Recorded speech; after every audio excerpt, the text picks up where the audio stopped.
Welcome to Vedansh cloud kitchen అండి.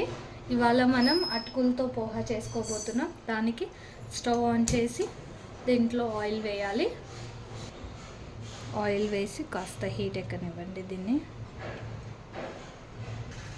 Oil heat ఎక్కింది. ఇప్పుడు దాంట్లో మనం పోపు దినుసులు వేసుకుందాం. 1 స్పూన్ ఆఫ్ జీలకర్ర, ఆవాలు.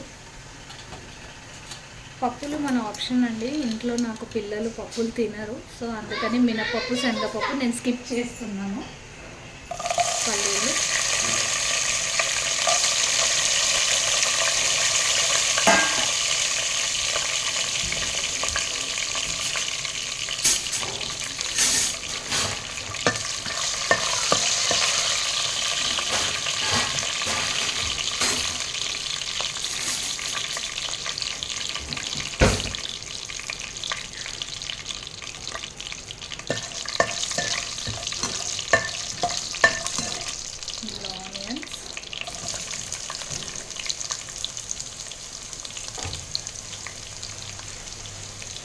పచ్చిమిర్చి,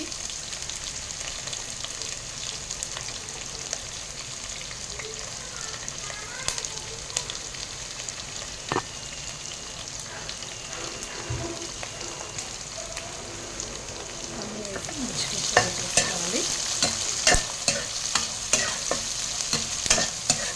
ఆనియన్స్, పచ్చిమిర్చి మంచిగా ఇందులో వేగితే ఫ్లేవర్ ఎన్హాన్స్ అవుతుంది.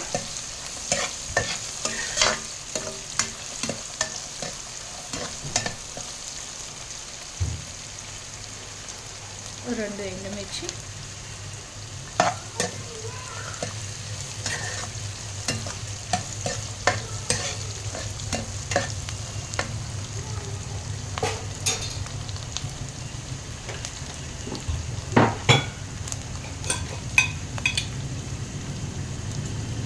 పసుపు,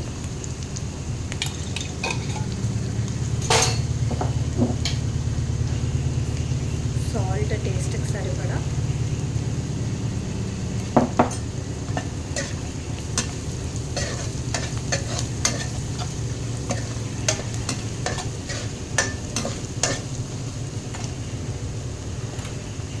కరివేపాకు,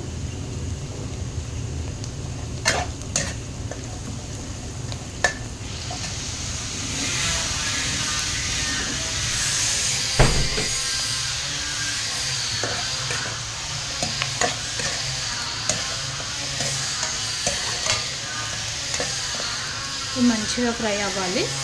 అండ్ నెక్స్ట్ అండి, అటుకుల్ని మనం జస్ట్ వాష్ చేసుకోవాలి. అది దాని కన్సిస్టెన్సీ ఇలా పొడి పొడిగా రావాలన్నమాట. సాఫ్ట్ అయిపోయాయి, జస్ట్ వాష్ అండి. ఒక గిన్నెలో వేసి వెంటనే ఇంకొక గిన్నెలోకి తీసేసేయాలి, వడగట్టేసుకోవాలి. నేను ఇలా ఒక మెష్ బాస్కెట్లోకి వడగట్టేసుకున్నాను. ఇప్పుడు ఇది రెడీ అయిపోయింది. మనం ఇందులోకి మెల్లమెల్లగా వేసేసుకుందాం.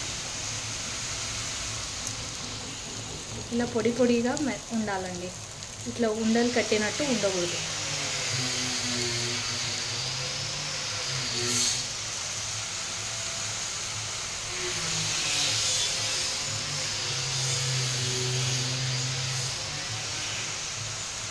ఇదంతా ఇందులోకి ఇలా వేసేసుకోవాలి. ఇదంతా మంచిగా కలిపేసుకోవాలి.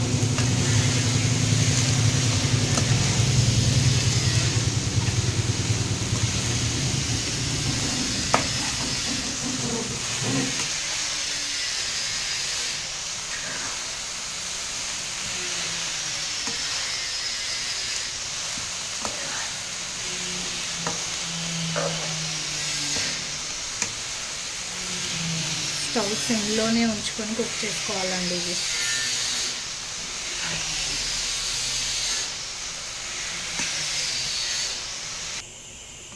అండి, మొత్తం కలుపుకున్నాక ఇలా అవుతుంది.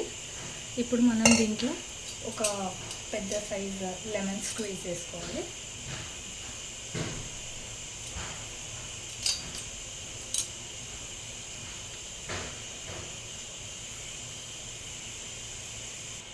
లెమన్ స్క్వీజ్ చేసుకొని మంచిగా కలిపేసుకోవాలి.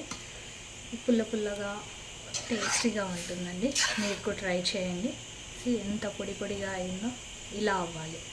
మనం పోహ అనేది ఇక్కడ మెయిన్గా మనం గుర్తుపెట్టుకోవాల్సింది ఎంత తడపడం అనేది ఇంపార్టెంట్ అండి. ఎక్కువ తడిపితే మెత్తగా అయిపోతుంది, తక్కువ తడిపితే పొడి పొడిగా అంటే పచ్చి పచ్చిగా ఉంటుంది, అటుకులు అనేవి మంచిగా అవ్వవు అన్నమాట. సో అందుకని మనం కరెక్ట్ చూసుకొని తడుపుకోవాలి అటుకులు. ఇలా అవుతుంది. మీరు కూడా ఆ పోహ ఎలా ఉందో ట్రై చేయండి.